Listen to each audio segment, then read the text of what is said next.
तो गाइज आज है मेरे साथ महेश डाबोडिया जी, जो इंडिया के बहुत ही नामी कोच हैं, जिन्होंने इंडिया को नायाब हीरो को टिप्स दी है, जिसमें से आकाश चोपड़ा एक बहुत बड़ा नाम है। तो आइए जानते हैं उनसे, आकाश चोपड़ा जिन्होंने इंडिया के लिए बहुत अच्छा खेला और अभी इतने अच्छे कमेंटेटर हैं। तो महेश जी, आकाश जी से जुड़ी आप कुछ ऐसी हमें इंटरेस्टिंग स्टोरीज बताइए जो दर्शकों को नहीं पता।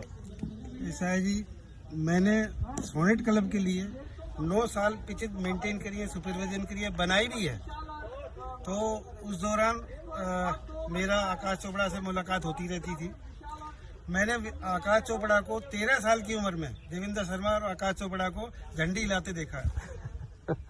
उसके बाद में जब उनका क्लब हमारे पिकनिक अशोक विहार में आया तो वहाँ पे आकाश चोपड़ा जी जो है वो आते थे, उनसे मुलाकातें होती थी। उसके बाद में जब 2001 में वो वहाँ से चले गए थे, वेंकटेश कॉलेज धोला कुआ।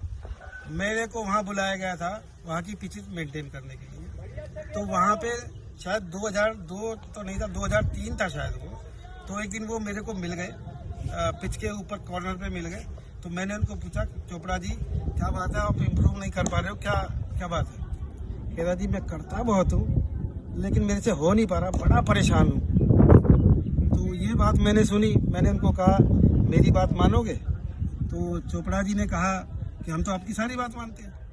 मैंने कहा ऐसा है कि मैं आपके ऊपर नज़र बनाए हुए हैं, पिछले 8-10 मैचों से आप स्कोर तो कर रहे हो, वो 50 से और 80 रन के बीच में है।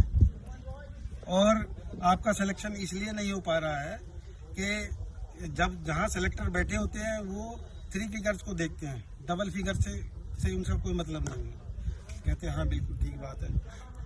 तो मैंने उनको बताया कि आप 3 फिगर्स जो नहीं लेके आ रहे हैं उसका कारण बता देता। तो उसका मैं समाधान बताता हूँ। आप जैसे 50 रन पे पहुँचते हैं या 60 पे पहुँचते हैं, 55 पे पहुँचते हैं, तो आप पूरा इनिंग को भूल जाओ, उस इनिंग को भूल जाओ, दोबारा फ्रेश गार्ड लो, माइंड फ्रेश करो, ये सोच लो मैं अभी आया हूँ, शून्य से स्टार्ट कर रहा हूँ, फिर से 0 से स्टार्ट कर रहा हूँ। तो वो जब 0 से स्टार्ट करना है तो आपने कैसे खेलना है, बल्ले के ऊपर कैसे बॉल लेके आना है, 2 खिलाड़ियों के बीच में लेके जाना है। आपने घबराना नहीं है, आप भूल जाओ उसको, पहले 50 रन को, 60-70 रन को जो भी आपने बनाया। तो मेरी गारंटी, आप 10 मैच खेलोगे तो आपको 6-7 सेंचुरीज में बनेंगे और आपका टीम इंडिया में नंबर आएगा।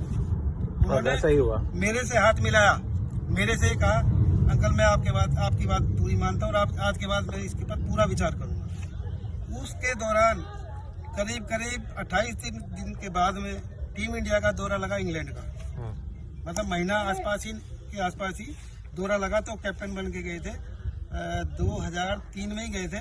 तो वहाँ पे उन्हें पहली इनिंग में ही 200 रन उन्होंने मारे, 200 नॉट आउट पे। उसके बाद में उन्होंने परफॉर्मेंस किया और वो 242 दिन में टीम इंडिया में थे। उसके बाद में वो जब टीम इंडिया में थे तो वो खेले में मेरे ख्याल में शायद 1.5 साल तक खेला है जी। जिस दिन उनका परफॉर्मेंस जब डाउन होने लगी तो मुझे उनसे कांटेक्ट नहीं हो पाया। मुझे पता लग गया था कि हाँ भाई अभी इसे डाउन आ गया है। तो क्या हुआ, मेरा कांटेक्ट नहीं हुआ। फिर मेरे को 2011 में वो मिले रोशनारा ग्राउंड पर। मैंने उनको कहा चोपड़ा जी क्या बात है, मेरे को दोबारा याद कर लेते, कम से कम वहीं के वहीं रोक तो देता। कह रहा जी मेरे पास में आपका टेलीफोन नंबर या एड्रेस नहीं था। मैंने कहा पिकनिक घाट पे खड़े होकर आवाज मार देते, मेरे घर तक पहुंच जाते। तो वो जो है वहाँ पे इतनी बात हुई थी। उस दिन मैंने अपना जो टीम इंडिया को लेटर डाला था वो मैंने उनको दिया था।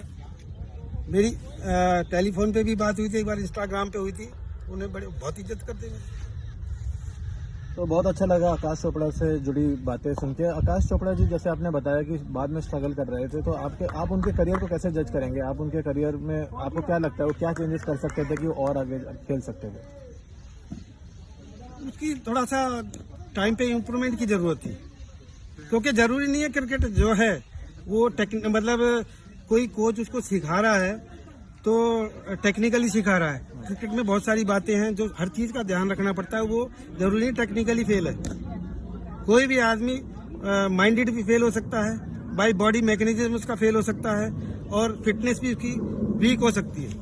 टेक्निकल तो एक सबसे बाद की बात है।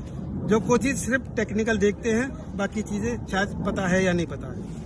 तो आपको क्या लगता है आकाश चोपड़ा जी के साथ क्या प्रॉब्लम हो रही थी जो अगर आप उसे कांटेक्ट करते तो आप ठीक कर पाते? वो उस समय की बात थी, करा देता मैं उसको। मेरा तो वायदा था कि मैं वही रोक दूंगा उसको। तो गाइस आपने देखा कि आकाश चोपड़ा जी से जुड़ी हुई खबरें महेश जी ने हमें बताई और बहुत ही इंटरेस्टिंग है। तो ऐसी ही खबरों के लिए आप क्रिकेट से जुड़े रहिए और ऐसी खबरें हम आपके लिए और लेके आते रहेंगे।